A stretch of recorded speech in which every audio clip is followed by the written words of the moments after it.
All right, well, let's go ahead. Check. Let's go ahead, grab a seat. I would say let's turn to Luke, but we're doing something special today. One of my favorite Sundays is our Celebration Sunday.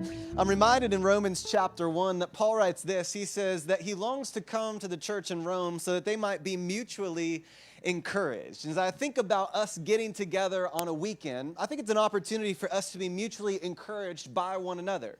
To know that God is speaking to each one of us throughout the week, to know that each one of us is experiencing the Lord. And I don't know about you, but sometimes there are weekends, can you say this as a pastor? There are weekends I come in that I need a little word of encouragement. There are weeks where I have a baby and I'm tired. I don't have a baby. I'm going to be honest with you, I didn't have the baby. Where a baby comes into my life via my wife and where, the week is a little chaotic. And so there are weeks where I long to be mutually encouraged. And so I love Celebration Sundays because it's a reminder that God is working in each one of our hearts and lives. And there are moments where, as belonging to a community of faith, where I get to come in and where I get to be encouraged by the work that God is doing in somebody else's life. And so maybe this week felt a little bit like a week of drought, or maybe if you're looking back at last weekend, talking about being in the wilderness. And part of the beauty of these moments is when we come in and we feel like there's been a wilderness season for us, that we get to come in and we get to remember through somebody else. We get to declare through what God is doing in somebody else's life and remember that God is still at work and He is still good. And that's why I love our time together on these weekends. And so we have two people who are going to be sharing today. The first one is Tom Davis, and I've got to be honest with you, I love being able to walk through this season with Tom. Tom, you and I met up over a few years ago now, maybe 3 or 4 years ago. Man, I think we both had less white hair than we do now, and yet here we are. But it's been a privilege as I think about what God has done in your heart. That as I look at the discipline that He's brought in your life, that He's brought endurance. As I look at the ministry that He's brought through, that He's been able to develop mission. And I love that as He's brought learning, He's brought love. And as I look at what God has been doing in your heart and life, I know that it's been an encouragement to me. And so maybe you don't know, but Tom Davis has been he's been taking classes online to be able to grow in his understanding of the Word and his development of what God is doing in his life. And so I'm just really grateful that we get to learn from him today. And so Tom, we're grateful to be able to hear this message from you. So if you want to come on up, do you need a seat? Oh, you got body stuff happening. So do you need a seat or are you able to stand? All right. He'll stand and he'll use his deep pastor voice. Blessings.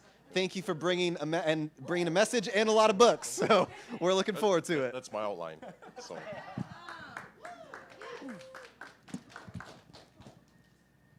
Good morning. First of all, I love everybody here. That's why I thought I had to get up out of bed and get my feet to work this morning. As long as I don't know, the longer I stand, the less I feel. But I'll tell you who's been a real encouragement to me in that. He just came back home here, Mark Swenson. He's a real inspiration to me. The doctors may be able to fix me, and I'm praying one day something happens and a miracle happens in the medical field. They'll be able to help my brother Mark too. As any good pastor or leader would do, they send you a text at night, the night before, to make sure you remember what date that you're going to be doing something, and mine did. Give you an A+ there, brother. And I sent him back a text that I've been going through. Like you said, I've been taking classes online through Kingswood, and the New Testament is kind of where we're at now. And there was some scripture that really hit me hard, and it tells you where I'm at in my life with Christ. It says, "Come near to God, and He will come near to you. Wash your hands, you sinners, and purify your hearts, you double-minded. Humble yourselves before the Lord, and He will lift you up." I need that. You can ask my wife. I need to be humbled when I think that I'm doing things on my own. I'm not. It takes Him. It takes brothers and sisters like yourself. And hopefully my encouragement to you is that one day that you realize that also, that not everybody can make it on their own. I was holding it, Big Tom cries. I let loose a tear. I was holding it all together this morning until part of my message has to do with children. And one come up to me and tugged on me and said, "I really want you to teach me this morning in the kids' room." And I just about lost it. I'm like, oh my gosh. So anyway, I'm like, no, Lord, no, it's all part of the gig. So I'm up here today to tell you, in the last few years at least, for sure, the Lord has really put my life in order. and I let him do that. You know, you have to humble yourself and you have to let him take control of the situation, but you have to go to him. You have to ask, seek, knock. He will answer, and you have to listen. I hear a lot of stuff, but do I listen to a lot of stuff? A lot of times not. Got to be honest with you. Still learning, still growing, and that's one thing I would encourage you to do, is keep going. Things that I do that has helped me when I go to him, this is my prayer journal that I use every morning. Chances are you're in here. If I've heard of something that's needed prayer for, or that there's been a concern, or maybe it's something I've read, I always start out with some kind of scripture and thank him. And the one thing I do every day when I throw my feet out of bed is first thing, go to him. You know, I ask him, get me up and moving in his name. And then I go 20 to 30 minutes every morning with that one. This one, this black book, it's not what you think it is. It's got to do with like sermons that we do here. It's got my men's group stuff in it. It's got kids ministry stuff in it. Chances are if your kids have been coming, their name is in here and I prayed for them. So he's helped me to do that. The one who tugged on me this morning, he's in there a few times. Matter of fact, he reminds me a lot of me when I was younger. So I lift him up in prayer. I got a Bible way long time ago. I've been following the Lord well. I committed my life to him at age 19, but even before then, people have stayed in my life and got me things to keep me straight in his way. And when I got this one, it says, be strong and courageous. So Joshua tells us that in chapter 1, verse 9. I found that to be very important. Don't let things stop you. Don't let things bog you down. Don't fear. Fear is a liar. I don't know if you've heard that. That's a great song. Fear is a liar. Fear is there to slow your work down for the Lord. Don't let it happen. He came back to our disciples and he said, and the apostles thereabouts, and said, don't fear, for I am here. I am the way, the truth, and the life. You follow me. Get rid of the fear. We will overcome fear. We'll throw him in a sulfur lake of fire one day. That's what we'll do with him. So anyway, as I progressed, I've done things like, hey, I can marry you. I go to Matt first, but, you know, I'm available. Also, like he said, I've been with Kingswood, other men's ministries, plugging yourselves in. I would encourage you also to keep following ways that he can use your abilities. Not everybody has the same. Not everybody can stand up here and be jovial. And I don't. I took speech in high school, and I don't know. I think I got this from the Brady Bunch, where if you get in front of a crowd of people, pretend like they're all in their underwear thing or something, you know. It's like when I get up here, I don't necessarily do that, but I do look at you as my brothers and sisters. So if I can't talk to my brothers and sisters, who can I talk to? You know, so I don't let that bother me either. But when I've been taking these classes, they're great. I mean, I didn't take them to get a degree. I have 3 of them already from Purdue University. I don't need another degree. But what I do need learning and wisdom is what I need. I still need that. Everybody should continue to grow in that. We have great opportunity here to do that. We have a guy who's donated a bunch of resources to know the Lord better. I have a bunch I got one through the Bible. I have another one, Jesus is Lord. I got just a bunch of stuff I can share with you to help you in your walk with Christ. If anybody needs to know that, I'd like to open that to you too also. Matt's given me this opportunity to get up and share these things. Again, the Lord has so blessed me. I still got a lot of work to do. I still go to him for temperament stuff. Again, if you want a reference, you can talk to my wife. But what he's done for me and my family, given me 2 great, precious grandchildren. He's continued on legacies that I can share with them. Again, I've married my nephew. That's why I kind of went and got the marriage license thing, so I could share with the extended family about Jesus. And I would not marry them unless they knew the Lord. I refused to. And I told them why, because I loved them. And I wouldn't have told them that if I didn't. So I wanted them to understand that. But I think when the Lord gives you opportunity to do things with what he's given you talents to do, you use them. You may not think they're great, but I'll tell you what, not a one thing not done for Christ is not great, and not to his glory. So I just like to share that with everybody this morning too. And I get 10 minutes, can I keep rambling, or how much more? I mean, there's just a number of things here, Lord, that we've been blessed with as community in our church. Not only with our own families when we get them to see them turn their lives over, but when you get to greet people in your own church that you see their lives change. I think you have to step out of selfishness sometimes and listen to other people's stories and become involved in them, because you don't know what avenue by which Christ is going to use his power to work. So I would suggest that you get involved with as many of those avenues as possible and watch him go. You don't even know years later what influences you may have had. I mean, I still run into kids that are, heck, I had them when they were Jackson's age. You know, one of the kids that's in our ministries now, just a young kid like this in a youth group is now a pastor down in Mosinee.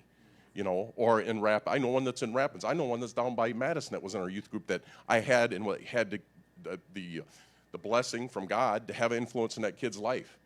Not just become involved in here at church, become involved in their lives. That's a big deal with me as kids, if you haven't found that out. But anyway, so I get involved with Arrowhead Bible Camp. These kids that have come up through ministries that I've been involved with previously, I went to their wrestling matches. I can't wait to go to little Gracie in here, her basketball. She's playing basketball. I can't wait. I love basketball, so I can't wait to get involved and go see that stuff going on. I'd like to see the kids go up to Arrowhead Bible Camp, or any Bible camp for that matter, that preaches the Word of God. To get with others from other places that are learning about Jesus is a great thing, and influence in community. Again, we're getting back into community. And it's a real great thing how we're looking at this thing too, is our relationship with God, our relationship with our community, which is our church here, and then we take that out. It doesn't stay here. You know, Sunday is Sunday. You know, God is forever. So we take that out. So if we don't do that, we're not doing what He's told us to do. Yeah, He gave us some commandments. Go out and love the Lord, your God is the only God, and go out and spread His word. So if we don't do that, shame on us. So, but that's what I'd like to give you this morning, and I thank you for that. And yeah, God bless Movement Church, and God bless everything we're doing here, because I think we're doing it right. So, amen.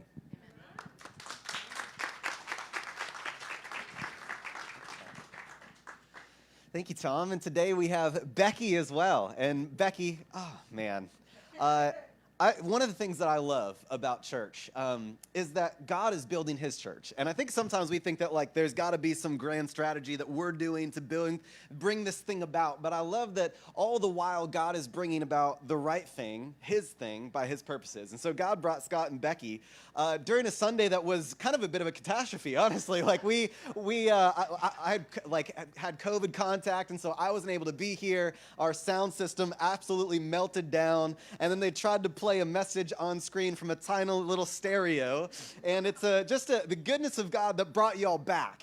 And so we're grateful for that, and it's been just such a blessing to watch God's heart that He's given you for hospitality, to be able to love so many people here as a part of this church. And I love that not only just a part of this church, but I love in our conversations that you continue to say, I just want to bring God's love into my workplace, into my family. And it's amazing to be able to watch Him continue to use that transforming presence and bring you exactly where He needs to bring you, to be able to bring His love to each person that you come into contact with. And so I know Holly and I have been so blessed by you and by your and Scott's ministry. And so we're really grateful to be able to hear a message from you today, according to the Spirit that He's brought to be able to give you. And so let's go ahead and give a round of thanks for Becky to bring this message today. Well, thank you. It was a mess of a first weekend that we came here, and it was amazing because Scott and I are motivated by music, and that morning everything with the music went wrong, but two people stood up here on the stage, and they said, God will be worshipped no matter what is going on. And we're like, this is what we want. This is who we are. So, well, good morning. If you haven't met me yet, my name is Becky Venegas, not Vegas. I and my husband, Scott, we've been coming to Movement since about September of 2021. You may have seen him up here playing guitar, and you might know me from being a part of the welcome team. And you may have even been over to our house for dinner and games. I want you to know that I'm very nervous now, and I was really nervous when Pastor Matt asked me to share on a Sunday morning. I believe my exact answer to him was, I'm not saying no to sharing in church, but I just don't think there's anything that I could talk about for 10 minutes straight, which I'm sure you can laugh with me, because of course I can talk for 10 minutes straight. We all can, if it's the right topic. So when I didn't say no to Pastor Matt, I did ask for help about what to talk about. And he simply asked me to answer this question: what has God been doing in my life? So this morning I would like to share you a little about mine and Scott's journey in the past couple of years by telling you some background stories, by sharing God's purposes throughout this journey, and finally by encouraging you if you feel called to serve through the spiritual gift of hospitality. So, God set us on a journey to open our hearts and our homes to new friends. This started in 2020, and it started because of 2020. I had left the church, and I was feeling disconnected from God. We had several good friends who had also left the church, and some that literally had moved many states away. We were both going through a season of withdrawing from being around other people, with Scott working from home full-time and with social distancing going on. Our house was also suffering from getting older, with little money to put towards renovations after raising 2 teenagers. Truthfully, I was feeling a little bit lost. So in the spring of 2021, I decided that I needed to try to reconnect with God, with others, and with who I really wanted to be. Years before, I had led Bible studies, and I felt called to do that again. And I had hoped that other women would feel the same way. And I took a chance that somebody would. So I shared my desire to reconnect on Facebook, offering to lead a Bible study at my house that summer, where we could all just sit outside. And several old friends responded, women that I had been in Bible studies with, but that had drifted apart from. That summer, I put aside many fears and started getting back to the basics. I started that group to fulfill a need within myself. But I found out that other women also needed friendships and a reconnection with God. One of the first things that we did was to set goals for ourselves. And mine were, at the time, number 1, be financially able to remodel our house with cash in 5 years. Number 2, for God to bring Scott and me to a church where we could both be used. And number 3, to get back to being the fun party family. So that was the beginning of my journey, but it was taking a whole new turn at the end of summer 2021. Scott and I were now empty nesters, and we decided to look for a new church family to be a part of. We were in a different stage of life without the kids, and we wanted to find a church that we could both be used in ministry. And we agreed that we were going to be together, all in.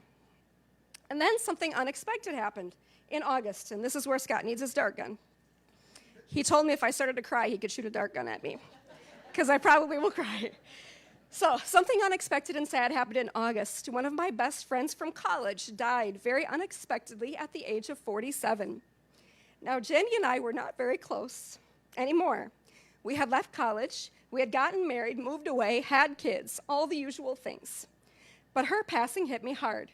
She was married to Jim, had 3 kids between high school and middle school age, and lived down near Madison in a town called Waunakee. Our close friendship was only about 4 years long, way back then, but she was a great friend during college.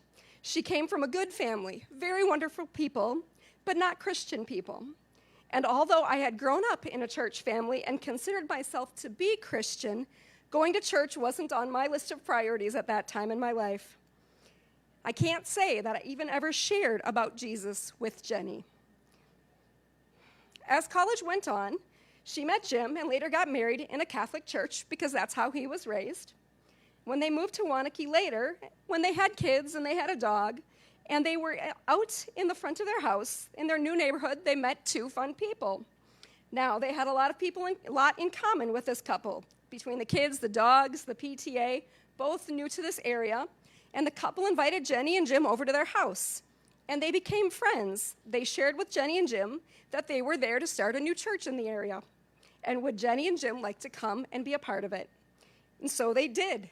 And they got involved, and they got reconnected with God, and so did their kids. That church is Northridge Church, a Wesleyan church. One of the best things for me was going to Wesleyan women retreats and seeing Jenny there. So my husband and I went to Waunakee for her funeral, and I want to tell you, it was amazing. They played her favorite worship songs. They talked about her spirit of giving and sharing and hospitality. And at one point during the service, they asked that anyone who was there, only because Jenny had invited them to come to church, to raise their hands. There were so many hands raised all over that church, I could not have counted them all. And that changed mine and Scott's perspective of our journey to one of finding a church that we could invite people to, and to commit ourselves purposefully to inviting people into our home. And that's how we were when we came to Movement Church. We were all in together. So, I believe that God is using our journey to accomplish a few different things. One of them is to help me overcome my insecurities, my fear of not being accepted. Will people want to come to over our house for a meal? Will they like us? What do we even talk about? I'm trusting God to help me get over this, and we have learned from being around others. I don't know if you've ever had the chance to go out to coffee with Pastor Matt, but you might be worried about what you're going to say, and then suddenly, an hour and a half later, you look up, It's happened to me. That's because he asks questions and he listens. Another insecurity I have is about my house. It's small, it's old, it needs fixing up. Will people judge me because of it? I am still shocked to hear that most people think it's cute and welcoming. One of my friends even claims that it is a place that makes her feel safe. The last insecurity I have is about the cost involved, because there is a cost for all of us to follow Jesus, and when I invite people into my home, that cost becomes personal. The costs of time, so many commitments, work, gym, family, church, who's got the time? The cost of effort, planning a meal, cleaning up before, Scott having to wash all the dishes afterwards. And the cost of money, food, drinks, music, decorations, downloading a karaoke app, and buying the microphones. Don't worry, we already had the portable amp. But I can see how God is using this gift of hospitality that we have to meet our needs by bringing godly people into our lives to show us love and acceptance. It has been an absolute gift for me to bless someone with a meal, to enjoy their friendship, and to be able to tell them that we love them. It's even better to be on the receiving end of the hug and the "we love you" guys. God is also using this gift to accomplish his purposes. One of my favorite verses, Jeremiah 29:11, says, "For I know the plans I have for you, declares the Lord, plans to prosper you and not to harm you, plans to give you a hope and a future."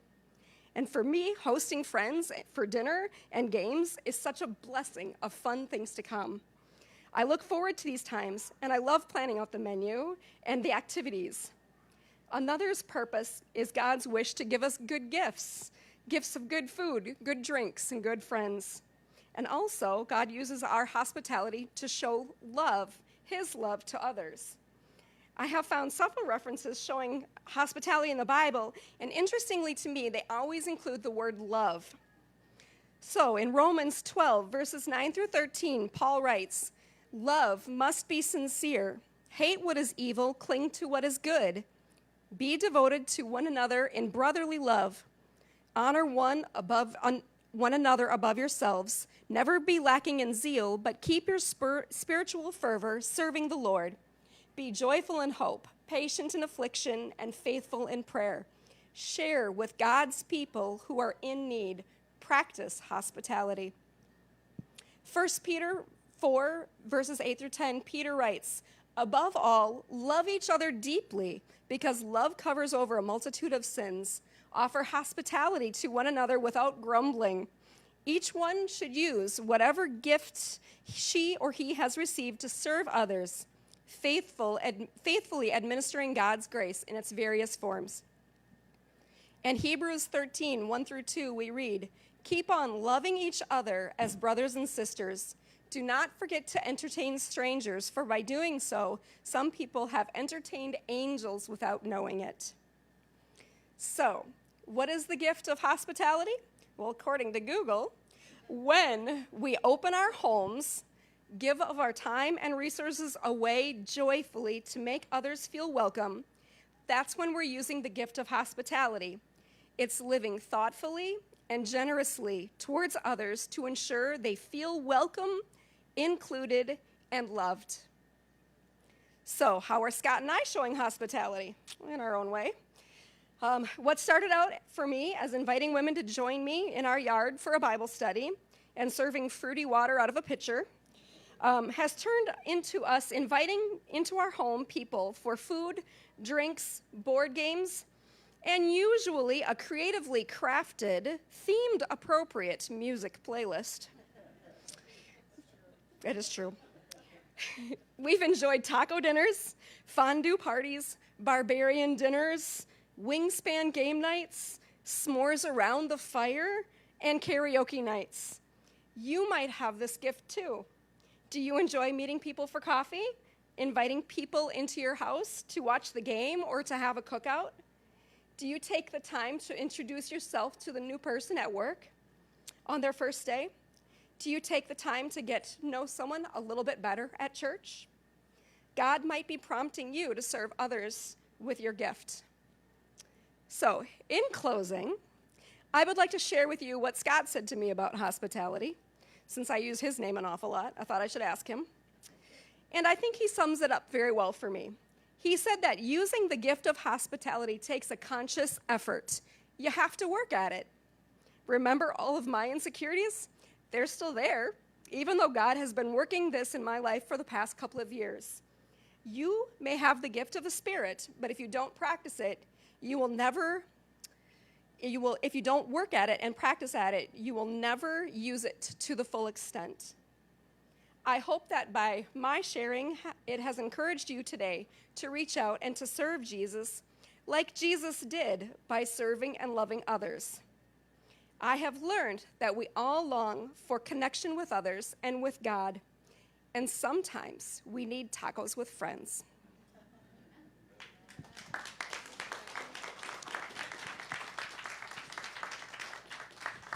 Thank you, Becky.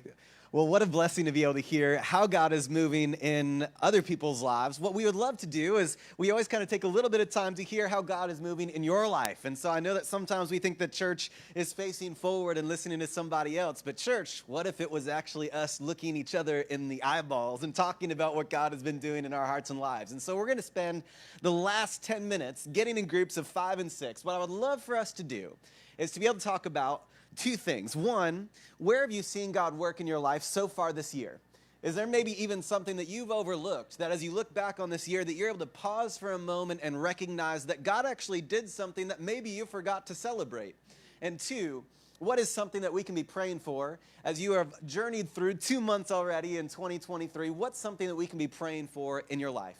So two things over the next 10 minutes as we gather in groups. One, what are you celebrating so far that God's done in your life? And two, what are you praying for as you've looked forward in the next few months coming into this year? So we'd love for you to go ahead, gather in groups of 5, 6, and go ahead and share with one another because the church is one another. Take some time.